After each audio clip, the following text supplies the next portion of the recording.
ইসলামকে আমরা যদি ইতিহাস পড়ে দেখি তাহলে দেখতে পাবো যে ইসলাম যতদিন পর্যন্ত মুসলমানেরা ইসলামকে পৃথিবীতে প্রতিষ্ঠা করেছে, ততদিন পর্যন্ত সারা বিশ্বে তারা রাজত্ব করেছে, ততদিন পর্যন্ত সারা বিশ্বে তাদেরই কথা চলেছে, ততদিন পর্যন্ত সারা বিশ্বে আদল, ইনসাফ সমস্ত কিছু প্রতিষ্ঠা হয়েছে। আর মুসলমানেরা যখন নিজের ধর্মকে, নিজের দ্বীনকে আস্তে আস্তে ত্যাগ করতে লেগেছে, তখন থেকে তাদের অধঃপতন ঘটেছে। এমনকি আমরা যদি হিস্টোরিতে ইতিহাস পড়ি তাহলে আমরা দেখতে পাবো ভারতবর্ষের মাটিতে, আপনারা জানেন ভারতবর্ষের মাটিতে মুসলমানেরা 800 বছর থেকেও বেশি রাজত্ব করেছে। বুঝতে পেরেছেন? সুবহানাল্লাহ। ভারতবর্ষের মাটির কথা বলছি আপনাকে, আমাদের সৌদি আরব আর অন্যান্য দেশের কথা আমি বলছি না, আমাদের ভারতবর্ষের কথা বলছি, যেখানে মুসলমানেরা 800 বছর থেকেও বেশি রাজত্ব করেছে। এবং সেই সময় জুলম, অন্যায়, অত্যাচার, ব্যভিচার এইরকম ছিল না। যদি জুলম থাকতো তাহলে হতেই পারে না, অন্যায় থাকলে একটা ধর্ম অথবা এক প্রকার শ্রেণীর লোকেরাই পৃথিবীতে যে রাজত্ব করবে, একটা দেশে রাজত্ব করবে, এটা কোনোদিনই হতে পারে না। وخير الهدي هدي محمد صلى الله عليه وسلم وشر الأمور محدثاتها وكل محدثة بدعة وكل بدعة ضلالة وكل ضلالة في النار. أما بعد، فأعوذ بالله من الشيطان الرجيم. بسم الله الرحمن الرحيم. واذكروا نعمة الله عليكم إذ كنتم أعداء فألف بين قلوبكم فأصبحتم بنعمته إخوانا وكنتم على شفا حفرة من النار فأنقذكم منها. رب اشرح لي صدري ويسر لي أمري واحلل عقدة من لساني يفقه قولي. رب زدني علما. اللهم علمنا ما ينفعنا وزدنا علما. আজকে সবার যোগ্যতম সভাপতি মহাশয়, অত্র এলাকা থেকে আগত আমার সামনে বসে থাকা ইসলাম দরদি ভাই ও বাবা জীবন,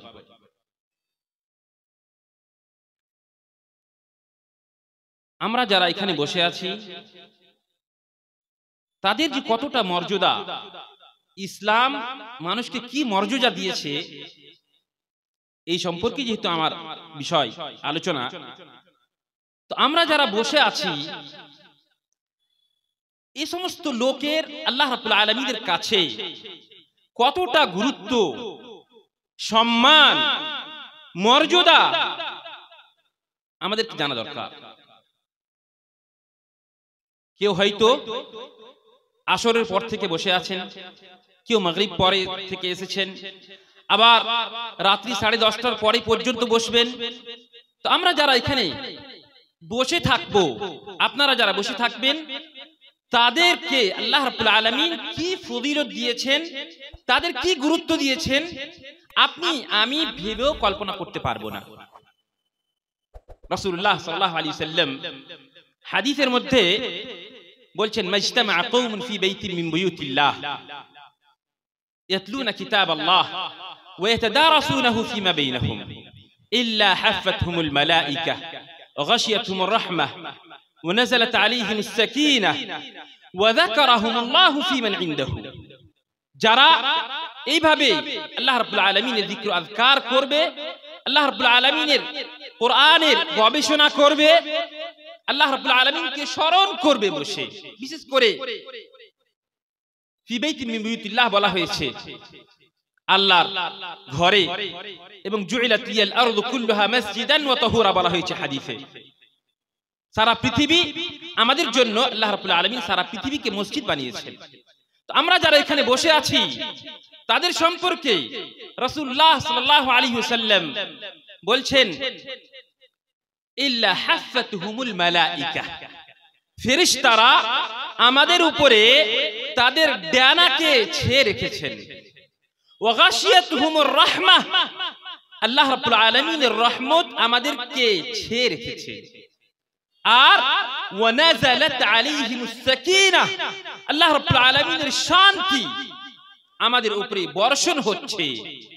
আর এর থেকে বড় সম্মান এবং মর্যাদার কথা হচ্ছে রাসূলুল্লাহ সাল্লাল্লাহু আলাইহি ওয়াসাল্লাম বলছেন, ওয়া যাকারাহুমুল্লাহু ফী মান ইনদাহু, আল্লাহ রাব্বুল আলামিন তার পাশে যে সমস্ত ফেরেশতারা রয়েছেন তাদের সামনে আমাদেরকে নিয়ে ফখর করছেন, আমাদের আলোচনা করছেন। এই জাতিকে সৃষ্টি করতে মানা করেছিল, ফেরেশতারা বলছিল কেমন এমন জাতিকে সৃষ্টি করবেন যারা পৃথিবীতে গিয়ে হয়তো অনেক রকমের অন্যায় অত্যাচার করবে। আল্লাহ রাব্বুল আলামিন আমাদের আলোচনা ফেরেশতাদের সামনে করছেন। তাহলে আমরা কত ভাগ্যবান, আমাদের কত সম্মান, আমাদের কত মর্যাদা, যে সমস্ত লোকের আমরা এখানে বসে আছি এবং পৃথিবীতে যে কোনো জায়গাতে এইরকম মজলিসে যারা বসে আছে তাদের এইরকম ফজিলত রাসূলুল্লাহ সাল্লাল্লাহু আলাইহি সাল্লাম হাদিসের মধ্যে বলেছেন। তারপরে আমরা যারা এখানে উপস্থিত আছি, আমাদের উদ্দেশ্য কি?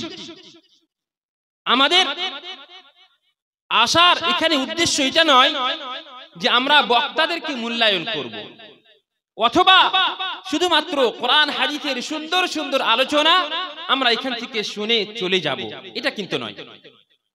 আল্লাহ রাব্বুল আলামিন কাফেরদের সম্পর্কে কি বলছেন দেখেন, ওয়ালাউ আন্নাহুম ফাআলু মা ইউআযুনা বিহি লাকানা খায়রান লাহুম ওয়া আশাদ্দা তাসবীতা। কাফেরদের সম্পর্কে বলছেন, তবে মুমিনদের ক্ষেত্রে কি হবে? যে সমস্ত ওয়াজ নসিহত আপনাদেরকে করা হচ্ছে এর উপরে যদি আপনারা আমল করতেন তবে আপনাদের জন্য ভালো হতো, এটা আল্লাহর কথা। তবে আমরা এখান থেকে প্রতিজ্ঞা করি, ওয়াদা করি যে সমস্ত কথা কোরআন এবং হাদিস সম্মত আলোচনা আমরা এই স্টেজ থেকে আজকের মাহফিল থেকে শুনবো, সমস্তের উপরে আমরা আমল করার চেষ্টা করব। এই প্রতিজ্ঞা নিয়ে এখান থেকে আমাদেরকে যেতে হবে, তবেই এই জালসা করে এই সম্মেলন করে আমাদের লাভ হবে, না তো শুধুমাত্র আমাদের শোনাই হবে আর বলাই হবে, যাতে কোনো লাভ হবে না। আল্লাহ রাব্বুল আলামিনের কাছে আমরা প্রথমে দোয়া করি, আল্লাহ রাব্বুল আলামিন যেন আমাদেরকে সঠিক বলা এবং সঠিকভাবে শোনা এবং কোরআন হাদিসের উপরে আমল করার তৌফিক দান করেন, আমিন। এবার আসেন কোরআন কারীম অথবা ইসলাম আমাদেরকে যে শান্তি প্রতিষ্ঠা করার কথা বলেছে বা সমাজে শান্তি প্রতিষ্ঠায় ইসলামের কি অবদান রয়েছে, সমাজে শান্তি প্রতিষ্ঠায় ইসলামের কি অবদান রয়েছে শুনেন। যদি ইসলাম না হতো তাহলে আমরা এইভাবে কেউ বসে থাকতে পারতাম না, সুযোগ হতো না। আল্লাহ রাব্বুল আলামিন নবী করিম সাল্লাল্লাহু আলাইহি ওয়াসাল্লামকে এমন সময় এমন জায়গাতে নবী বানিয়ে পাঠালেন যেখানে শিরকের অন্ধকার ছিল, যেখানে গুমরাহির অন্ধকার ছিল, যখন পৃথিবীতে মারামারি, কাটাকাটি, হানাহানি আর সর্বপ্রকার অন্যায় হচ্ছিল, সেই জায়গাতে আল্লাহ রাব্বুল আলামিন নবী করিম সাল্লাল্লাহু আলাইহি ওয়াসাল্লামকে নবী বানিয়ে পাঠালেন। স্বয়ং আল্লাহ রাব্বুল আলামিন কোরআনে কারীমের মধ্যে কি বলছেন, ওয়াজকুরু নি'মাতাল্লাহি আলাইকুম ইয কুনতুম আ'দাআন ফাআল্লাফা বাইনা কুলুবিকুম ফাআসবাহতুম বিনি'মাতিহি ইখওয়ানা ওয়া কুনতুম আলা শাফা হুফরাতিন মিনান নার فأنقذكم منها সুবহানাল্লাহ। মনে করো যে সমস্ত নিয়ামত আল্লাহ রাব্বুল আলামিন আমাদেরকে দান করেছেন, সেই নিয়ামতকে আমরা গণনা করে শেষ করতে পারবো না। ওয়া ইন তাউদ্দু নি'মাতাল্লাহ লা তুহসুহা। আল্লাহ রাব্বুল আলামিনের নিয়ামতগুলোকে যদি আপনি গণনা করতে লাগেন তো শেষ করতে পারবেন না। তার মধ্যে একটা বড় নিয়ামত হচ্ছে কি, ওয়াজকুরু নি'মাতাল্লাহি আলাইকুম, তোমাদের উপরে আল্লাহ রাব্বুল আলামিন যে নিয়ামত প্রদান করেছেন সেটাকে মনে করো। কি? ইয কুনতুম আ'দা, তোমরা এক অপরের শত্রু ছিলে। আরব জগতে এখন সেটা কমে গেছে অনেকটা। বংশ, একটা বংশ অপর বংশকে দেখতে পারতো না। একটা বংশ উপর, একটা নিচ, একটার মর্যাদা বেশি, একটার মর্যাদা কম, এইরকম ওখানে ভাগ ছিল। এমনকি এখন পর্যন্ত কিছুটা ওই রকম আছে যে এই কাবিলাটা, কাবিলা জুহাইনা, খুব ভালো উচ্চ স্তরের কাবিলা, আর অন্য একটা কাবিলা আছে যেটা হয়তো একটু কম হবে। এইভাবে কাবিলা এখন পর্যন্ত সেখানে পাওয়া যায় যে নিজেকে মানুষ নিজের কাবিলার দিকে নিসবত করে। তো এই যে এই এক অপরের সঙ্গে এই কাবিলাগুলো খুব দ্বন্দ্ব সৃষ্টি হতো, এক অপরের সঙ্গে মারামারি, এক অপরের রক্তের পিপাসিত হয়ে থাকতো। তো আল্লাহ রাব্বুল আলামিন কোরআনে কারীমের মধ্যে বলছেন, ইয কুনতুম আ'দা, তোমরা এক অপরের শত্রু ছিলে, ফাআল্লাফা বাইনা কুলুবিকুম, আল্লাহ রাব্বুল আলামিন তোমাদের মধ্যে ভ্রাতৃত্বভাব সৃষ্টি করে ফেললেন, তোমাদেরকে এক অপরের ভাই বানিয়ে দিলেন, তোমাদের ভিতরে এক অপরের ভিতরে উলফত, মুহাব্বত, ভালোবাসাকে সৃষ্টি করলেন। ফাসবাহতুম বিনি'মাতিহি ইখওয়ানা, এবং তোমরা সকলেই আল্লাহ রাব্বুল আলামিনের নিয়ামতের মাধ্যমে ভাই ভাই হয়ে গেলে। আর ওয়া কুনতুম আলা শাফা হুফরাতিন মিনান নার, শুনেন ইবনে বাস রাহমাতুল্লাহ আলাইহি উনি এই আয়াতের ব্যাখ্যা বিশ্লেষণ করতে গিয়ে উনি বলছেন যে পৃথিবীতে যত কাফের আছে, পৃথিবীতে যত কাফের আছে তাদের মধ্যে যারা ইসলাম গ্রহণ করবে, ইসলাম গ্রহণ করার পূর্বে সেই লোকটা জাহান্নামের দরজায় দাঁড়িয়েছিল, সেই লোকটা জাহান্নামের দরজায় দাঁড়িয়েছিল। এমনকি সাহাবায়ে কেরাম রাদিয়াল্লাহু আনহুম আজমাইন, উনাদের সম্পর্কে আল্লাহ রাব্বুল আলামিন কি বলছেন, ওয়া কুনতুম আলা শাফা হুফরাতিন মিনান নার, তোমরা জাহান্নামের গর্তের কাছে পৌঁছে গিয়েছিলে, মানে জাহান্নামে চলে যাবে। এই অবস্থায় আল্লাহ রাব্বুল আলামিন নবী করিম সাল্লাল্লাহু আলাইহি ওয়াসাল্লামকে পৃথিবীতে নবী বানিয়ে পাঠালেন। আর কি করলেন নবী সাল্লাল্লাহু আলাইহি ওয়াসাল্লাম? ফাআনকাযাকুম মিনহা, আল্লাহ রাব্বুল আলামিন এবং নবী সাল্লাল্লাহু আলাইহি ওয়াসাল্লাম তোমাদেরকে সেই জাহান্নামের গর্ত থেকে তোমাদেরকে টেনে জান্নাতের দিকে নিয়ে আসলেন, সঠিক রাস্তার দিকে নিয়ে আসলেন। আমরা যদি হাদিসের মধ্যে দেখতে চাই তবে পাবো, যখন রাসূলুল্লাহ সাল্লাল্লাহু আলাইহি ওয়াসাল্লাম মক্কা থেকে মদিনাতে হিজরত করে এসেছিলেন, মক্কা থেকে মদিনাতে হিজরত করে এসেছিলেন, অনেক সাহাবায়ে কেরাম ওনারা মক্কা থেকে মদিনা হিজরত করে চলে আসলেন। এখানে বাড়ি নেই, ঘর নেই, ব্যবসা নেই, বাণিজ্য নেই, টাকা পয়সা নেই, কিছুই নেই। সেই সময় কি করলেন রাসূলুল্লাহ সাল্লাল্লাহু আলাইহি ওয়াসাল্লাম? আহা বাইনাল মুহাজির ওয়াল আনসারী, মুহাজির এবং আনসারীর মধ্যে রাসূলুল্লাহ সাল্লাল্লাহু আলাইহি ওয়াসাল্লাম ভ্রাতৃত্ব ভাব সৃষ্টি করে ফেললেন, ভাই ভাই বানিয়ে দিলেন। এমনকি আনসারী সাহাবী, একজন আনসারী সাহাবী একজন মুহাজির সাহাবীকে বলছেন, আমার মাল আছে, যে সমস্ত ধন সম্পদের আমি মালিক, সে অর্ধেক করে আমি তোমাকে দিয়ে দিচ্ছি, তুমি তার মালিক হয়ে যাও। বললেন যে আমার দুটো স্ত্রী আছে, দুটোর মধ্যে যেটা তোমাকে পছন্দ হবে সেটাকে আমি তালাক দিয়ে দিব, তুমি তার সঙ্গে বিয়ে করবে। এইভাবে রাসূলুল্লাহ সাল্লাল্লাহু আলাইহি ওয়াসাল্লাম মুহাজির এবং আনসারদের মধ্যে ভ্রাতৃত্ব ভাব সৃষ্টি করেছিলেন। তাহলে আমরা কি বুঝতে পারলাম? ইসলাম আমাদেরকে, মানব জাতিকে কি দিয়েছে? মানব জাতিকে ইসলাম কে দিয়েছে?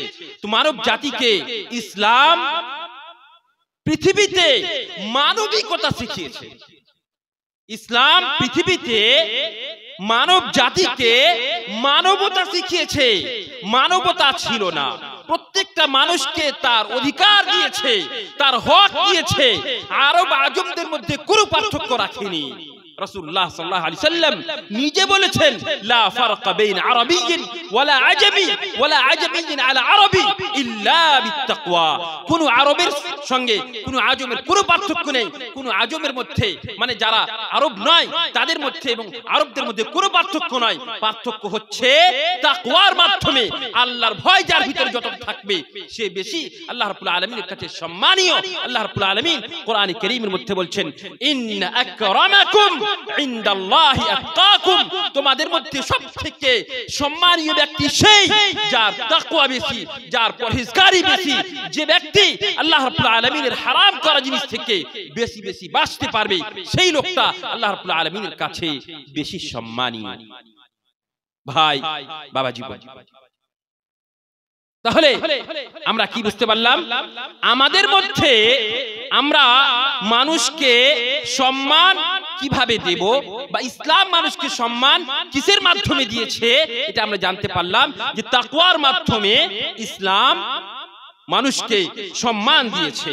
এবং রাসূলুল্লাহ সাল্লাল্লাহু আলাইহি ওয়াসাল্লাম যখন ইসলামকে নিয়ে আসলেন, ইসলাম আনার পরে পৃথিবীতে যতগুলো ধর্ম ছিল সমস্ত ধর্মকে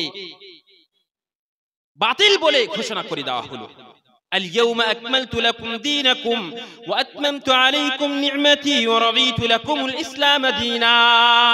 আল্লাহ রাব্বুল আলামিন কোরআন কারীমের মধ্যে আয়াত অবতীর্ণ করলেন যে আজকে ইসলামকে পরিপূর্ণ করে দেওয়া হয়েছে এবং ورضيت لكم الإسلام دينا ومن يبتغي غير الإسلام دينا فلن يقبل منه।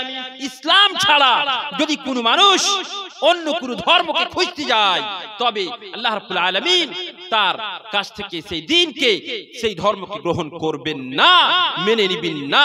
ইন্নাদ দীনা ইনদাল্লাহিল ইসলাম, দ্বীন শুধুমাত্র আল্লাহ রাব্বুল আলামিনের নিকটে ইসলাম রয়েছে, অন্য কোনো দ্বীন আর আল্লাহ রাব্বুল আলামিনের কাছে গ্রহণযোগ্য হবে না। আল্লাহ রাব্বুল আলামিন কোরআনে কারীমের মধ্যে বলছেন হুয়াল্লাযী আরসালা রাসূলাহু বিল হুদা ওয়া দীনিল হক লিইয়ুযহিরাহু আলাদ দীনি কুল্লিহি ওয়ালাউ কারিহাল মুশরিকুন। আল্লাহ রাব্বুল আলামিন যিনি রাসূলকে হিদায়াত দিয়ে পাঠিয়েছিলেন, কোরআন কারীমকে দিয়ে পাঠিয়েছিলেন, যেন যে সমস্ত অন্যান্য যতগুলো দিন ছিল সেই দিনের উপরে ইসলাম যেন গালিব হয়ে যায়, সবথেকে উপরে হয়, তার জন্য আল্লাহ রাব্বুল আলামিন নবী সাল্লাল্লাহু আলাইহি সাল্লামকে ইসলামকে দিয়ে পাঠিয়েছিলেন। আরো একটা কথা, গুরুত্বপূর্ণ কথা শুনেন। আমাদের মধ্যে কিছু মানুষ হয়তো মনে করতে পারে যে ইসলাম ছাড়া অথবা আজকালকে ইসলামের সমস্ত বিষয়ের উপরে অথবা সমস্ত বিধানের উপরে, সমস্ত হুদুদের উপরে আমল করা যাবে না। ভারত সরকারের নিয়ম, আপনি কোন মানুষ যদি চুরি করে তো হাত কাটতে পারবেন না। তবে আপনার দিলের ভিতরে যদি এই কথা থাকে যে ইসলাম যে কথাটা বলেছে চুরি করলে হাত কাটতে হবে, এই রকম যদি আপনি হাত কাটতে হবে এটা ভুল, এই ধারণা, এই বিশ্বাস যদি আপনার ভিতরে থাকে, এই আকীদা যদি থাকে, তবে আপনার ঈমানের আপনাকে আবার নতুন করে মুরাজাত করতে হবে, আবার দোহরাতে হবে, দেখতে হবে যে আপনি মুমিন কি মুমিন নয়। কারণটা হচ্ছে আমরা যদি পৃথিবীতে দেখি সারা বিশ্বে তাওহীদকে যদি কোনো দেশ প্রতিষ্ঠা করে থাকে তাহলে সেটা হচ্ছে সৌদি আরব। এবং সৌদি আরবের মাটিতে এখন পর্যন্ত সৌদি আরবের মাটিতে অন্যায়, ব্যভিচারী এগুলো নাই বললেই চলে, আলহামদুলিল্লাহ। কেন? কারণটা হচ্ছে তারা ইসলামকে প্রতিষ্ঠা করে, যার জন্যই আল্লাহ রাব্বুল আলামিন তাদেরকে সম্মান দিয়ে রেখেছেন। উমর ইবনে ফারুক রাদিয়াল্লাহু তাআলা আনহু আল খলিফা আস-সানি উনি কি বলছেন? নাহনু কওমুন, ভালো করে শুনেন, নাহনু কওমুন আ'আজ্জানা আল্লাহু বিল ইসলাম ফাইযা ইবতাগাইনা আল ইজ্জাতা বিগাইরিহি আযাল্লানা আল্লাহ। ভালো করে শুনুন, আমরা এমন কওম, এমন জাতি যাদেরকে আল্লাহ রাব্বুল আলামিন ইসলামের মাধ্যমে সম্মান দিয়েছেন। আল্লাহ রাব্বুল আলামিন আপনাকে আমাকে মুসলমান বানিয়ে সম্মান দিয়েছেন। আর যখন আমরা ইসলাম ছাড়া অন্য কোন জিনিসে, অন্য কোন কানুনে অন্য কোন নিয়মে আমাদের যখন বিশ্বাস হবে, আমরা ভালো মনে করব অথবা আমাদের সম্মানকে খুঁজতে যাব, তখনই মনে রাখবেন বলছেন আযাল্লানাল্লাহ, আল্লাহ রাব্বুল আলামিন আমাদেরকে দলিল খার করে দিবেন, আমাদেরকে অসম্মান করে ফেলবেন। ভালো করে শুনে রাখুন। কাজেই ইসলামকে আমরা যদি ইতিহাস পড়ে দেখি তাহলে দেখতে পাবো যে ইসলাম যতদিন পর্যন্ত মুসলমানেরা ইসলামকে পৃথিবীতে প্রতিষ্ঠা করেছে, ততদিন পর্যন্ত সারা বিশ্বে তারা রাজত্ব করেছে, ততদিন পর্যন্ত সারা বিশ্বে তাদেরই কথা চলেছে, ততদিন পর্যন্ত সারা বিশ্বে আদল, ইনসাফ সমস্ত কিছু প্রতিষ্ঠা হয়েছে।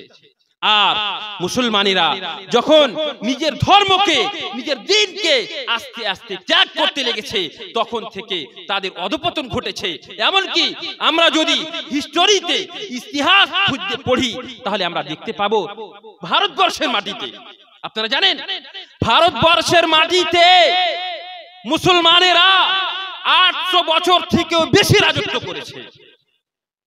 বুঝতে পেরেছেন? সুবহানাল্লাহ।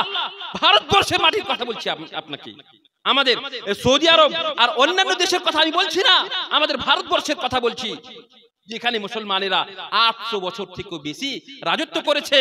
এবং সেই সময় জুলম, অন্যায়, অত্যাচার, ব্যভিচার এইরকম ছিল না। যদি জুলম থাকতো তাহলে হতেই পারে না, অন্যায় থাকলে একটা ধর্ম অথবা এক প্রকার শ্রেণীর লোকেরাই পৃথিবীতে যে রাজত্ব করবে, একটা দেশে রাজত্ব করবে, এটা কোনোদিনই হতে পারে না। আমরা স্বয়ং দেখতে পাচ্ছি। এই যুগে যদি আমরা দেখি তাহলে দেখতে পাবো যারা অন্যায় করবে তাদেরকে আল্লাহ রাব্বুল আলামিন অবশ্যই অবশ্যই আজকে দেরি হতে পারে, কিন্তু আজকে না হলে একদিন আসবে যে তাদেরকে আল্লাহ রাব্বুল আলামিন দূরে সরিয়ে অন্যকে নিয়ে আসবে। এটা হচ্ছে আল্লাহর ফয়সালা, আল্লাহর সিদ্ধান্ত। কাজেই ভাই ও বাবা জীবন শুনে রাখুন, আল্লাহ তাআলা আমাদেরকে ইসলামের মাধ্যমে সম্মান দিয়েছে। কাজেই ইসলাম আমাদেরকে নিজের জীবনে প্রতিষ্ঠা করতে হবে। ইসলামকে প্রতিষ্ঠা করার জন্য আমাদেরকে নিজের জীবন দিতে হলে জীবন দিতে হবে, আমাদেরকে ইসলাম যেটা করতে বলেছে সেটা কাজ করতে হবে, আর যেখান থেকে মানা করেছে সেটা থেকে বিরত থাকতে হবে। রাসূলুল্লাহ সাল্লাল্লাহু আলাইহি ওয়াসাল্লামের হাদিস বলছেন, ইযা আমারতুকুম বিশাইইন ফাআতু মিনহু মাসতাতা'তুম ওয়া ইযা নাহাইতুকুম আন শাইইন ফাজতানিবুহু। ভালো করে শুনেন, রাসূলুল্লাহ সাল্লাল্লাহু আলাইহি ওয়াসাল্লাম বলছেন, আমি যখন তোমাদেরকে কোনো কাজের আদেশ করব, রাসূলুল্লাহ সাল্লাল্লাহু আলাইহি ওয়াসাল্লাম বলছেন যখন কোন কাজের আদেশ করব, সুন্নাত নফল কোন কাজের আদেশ করব, তো যতদূর সম্ভব চেষ্টা করো করার, যতদূর সম্ভব সেটাকে করার চেষ্টা করতে হবে। কিন্তু যখন আমি কোন কাজ থেকে মানা করব, বিরত থাকতে বলবো, ফান্তাহু, খবরদার তার কাছেও যেতে হবে না, তার নিকটেও যেতে হবে না। এটা হচ্ছে রাসূলুল্লাহ সাল্লাল্লাহু আলাইহি ওয়াসাল্লামের আদেশ। কাজেই আমরা আল্লাহ রাসূল, আমরা ইসলামের উপরে আমল করার চেষ্টা করব। রাসূলুল্লাহ সাল্লাল্লাহু আলাইহি ওয়াসাল্লাম বলছেন, কাদ তারাকতু ফীকুম লা মা লান তাযিল্লু বা'দাহু ইন ইতাসামতুম বিহি কিতাবুল্লাহ ওয়া সুন্নাতু রাসূলিহি সাল্লাল্লাহু আলাইহি ওয়াসাল্লাম। তোমাদের মধ্যে দুটো জিনিস ছেড়ে গেলাম, যদি তোমরা সেই দুটোকে ভালোভাবে আঁকড়ে ধরে থাকো, মানে কি তার উপরে যদি আমল করো, কোরআনকে বাড়িতে সাজিয়ে রাখার জন্য নয়, কোরআনটা হচ্ছে আমাদের জীবন বিধান। এই কোরআনটা আল্লাহ রাব্বুল আলামিন আমাদেরকে আমল করার জন্য অবতীর্ণ করেছিলেন। ওই জন্য রাসূলুল্লাহ সাল্লাল্লাহু আলাইহি ওয়াসাল্লাম বলছেন যে আমি তোমাদের মধ্যে দুটো জিনিস ছেড়ে গেলাম, যতক্ষণ পর্যন্ত তোমরা সেই দুটোকে আঁকড়ে ধরে থাকবে, মানে তার উপরে আমল করবে, ততক্ষণ পর্যন্ত তোমরা পথভ্রষ্ট হবে না, পথভ্রষ্ট হবে না। একটা হচ্ছে কিতাবুল্লাহ মানে আল্লাহর কোরআন, এবং দ্বিতীয় হচ্ছে সুন্নাতে রাসূলুল্লাহ সাল্লাল্লাহু আলাইহি ওয়াসাল্লাম মানে রাসূলুল্লাহ সাল্লাল্লাহু আলাইহি ওয়াসাল্লামের সুন্নাত। এই দুটো জিনিসকে যখন আমরা আঁকড়ে ধরে থাকবো, ততক্ষণ পর্যন্ত আল্লাহ রাব্বুল আলামিন আমাদের জন্য সহায় থাকবেন। আমরা সঠিক রাস্তার পথিক হয়ে থাকবো ইনশাআল্লাহ তাআলা। এবং শুনেন, ইসলাম আমাদেরকে কি দিয়েছে? ইসলামের যে অবদান রয়েছে আমাদের উপরে, সেই অবদানকে আমরা যদি একদিকে করে দিই, তবে আমরা পৃথিবীতে একটা সুষ্ঠু সমাজ তৈরি করতে পারবো না। একটা সুষ্ঠু সমাজ তৈরি করার জন্য নিজেকে পরিবর্তন করতে হবে। আল্লাহ রাব্বুল আলামিন কোরআনে কারীমের মধ্যে বলছেন, ইন্নাল্লাহা লা ইউগাইয়িরু মা বিকাওমিন হাত্তা ইউগাইয়িরু মা বিআনফুসিহিম। আল্লাহ তাআলা কতক্ষণ পর্যন্ত কোন কওমকে, কোন জাতিকে পরিবর্তন করেন না যতক্ষণ পর্যন্ত সে নিজেকে পরিবর্তন করেছে। ভাই বাবা জীবন, আপনাদেরকে আমাদেরকে নিজেকে পরিবর্তন হতে হবে। এবং দুনিয়ার জীবনটা কতদিনের? অত্যন্ত সংকীর্ণ সময়। আও আবির সাবিল বলা হয়েছে, কুন ফিদ দুনিয়া কান্নাকা গরীব আও আবির সাবিল। একটা আনজান মানুষের মতো, একটা মুসাফিরের মতো আপনি পৃথিবীতে আপনার জীবনটা, এবং আসল যেটা জীবন কিয়ামতের পরে, সেই জীবনের জন্য আল্লাহ রাব্বুল আলামিন আপনাকে আমাকে এই পৃথিবীতে পাঠিয়েছেন। কাজেই আমাদেরকে আমল করতে হবে।